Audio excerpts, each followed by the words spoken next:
everyone. Again, this is the 24th, is it? Ben, what day is it?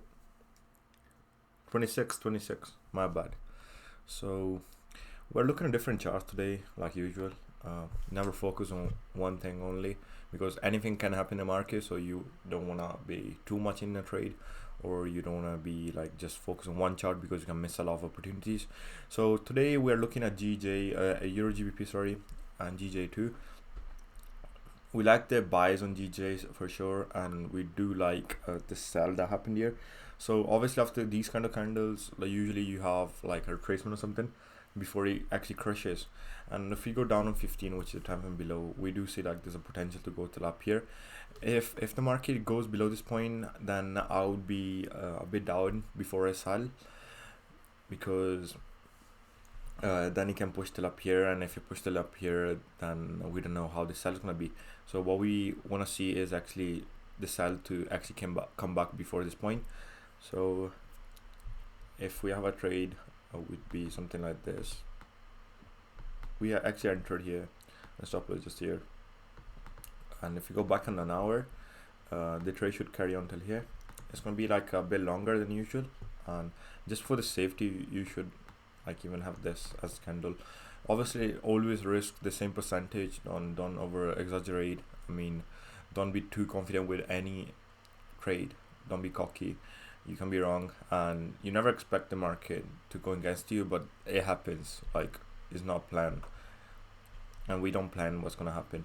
We were looking at euros to go higher till here, but this is what we covered in our videos on YouTube too for the Italian side. From next week we're gonna do the same for English, but we were buying it since here, and I've been telling everyone like who asked me about Euro USD to buy it because we saw this uptrend, and I discussed in the Italian videos, and I can actually show you the video. Let me just go on Google and let's YouTube, and if you search for Syrus Forex Academy, right, and if you see, this is our Italian side, and if you see the first video at the minute 3, yeah, about here. Okay, as you see, the chart were still not too far. Let me just show you. Come on.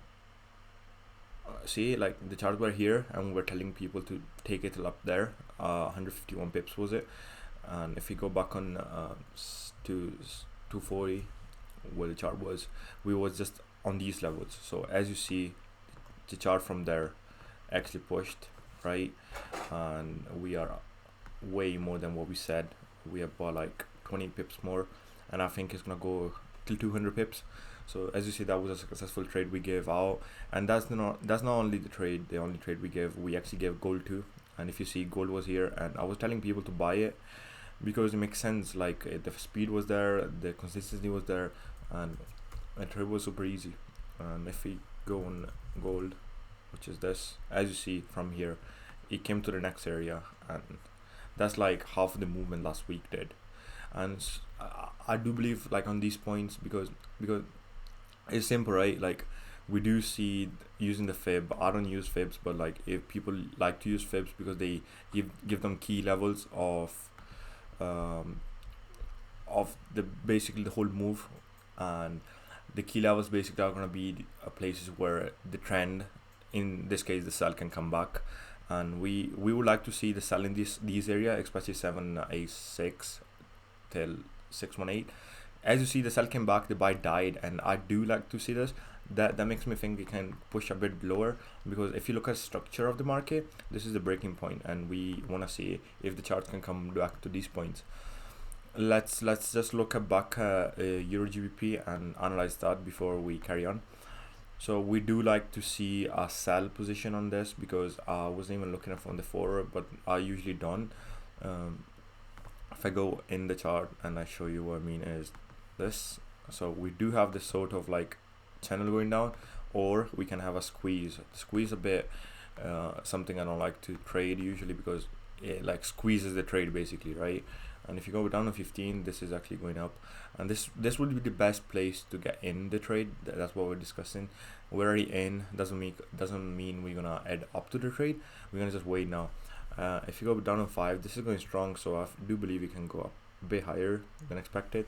But if the sell doesn't come back, it's not a good sign to carry on. So my advice would be to wait a sell on the 5 at least, in this case, and because of the strength of the sell, we knew this gonna retrace. Most of the time when there's a sell which is too strong based on what we see, usually retracement is there. How much retracement, that depends on charts and depends on different things that can vary every day. Let's go back on GJ. GJ pushing a bit down. It seems scenario, but with the buys now, so I do believe from here we should see something because the structure of the market, and we should push higher from here. GLD was the same, and I want to check up on the charts a bit later on. And thank you guys, and don't forget to share this video. I'm gonna carry on in a bit. As we see, Euro GBP is carrying on with the buys for a bit. Like, I think they're trying to have the retracement and trying to go higher, but as long as they stay below this candle, I think we're good to be in the trade. If they hit the stop loss, it's fine, because we entered in a new trade. Half an hour closed, was a good trade, I think, to try on. I mean, it was easy to see and it's easy to perform and it's easy to just enter in this trade, because we know after this candles they should go down, and in case they fail, because the buy tried, they failed, and the next candle should go down. I enter with one lot size, and let's see what happens. We're back on the charts because we do see a potential here, and the trade is basically a sell side trade, and we took another trade so today, and I do believe this is gonna crush.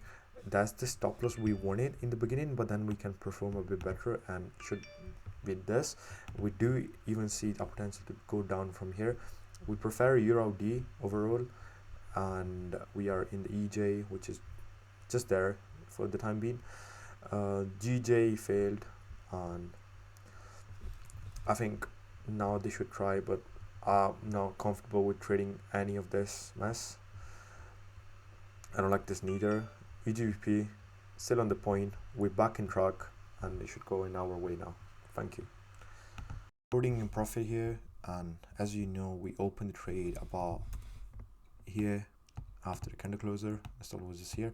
So this was a trade I took after I entered in EJ. This is in profit too now. As you see, the stop loss just in a good position. It didn't got touched. We were patient. The right risk is the main key to the success. And obviously GBP, GPY, as I spoke in the video before this, should go higher, and it is. But I'm happy with the trade I took here. I'm gonna close the Euro Yen because that was one of the trade we opened in the beginning. I don't like the way it's performing. It doesn't touch my stop loss, thanks God, and it just came back, but I don't like the way it's coming back. I did close partially on Euro AUD. It just dropped, and that was what we're expecting. I did like just move my stop loss from here to here now, and if it doesn't work out, it doesn't work out. As simple as. We tried enough today, and as you see, like day to day, I just do the same stuff. And if you're interested in learning, you should contact us. Obviously, I'm improving my way of explanation and the way I talk, because obviously I've been doing this for a long time. I've been doing it in Italian. My English is not that bad. It's clean, but it's simple. And I just want to improve the way I record, and my voice will be better in videos, in the future videos. And don't forget to share this with friends or anywhere where people are interested in Forex. Thanks guys, and see you soon.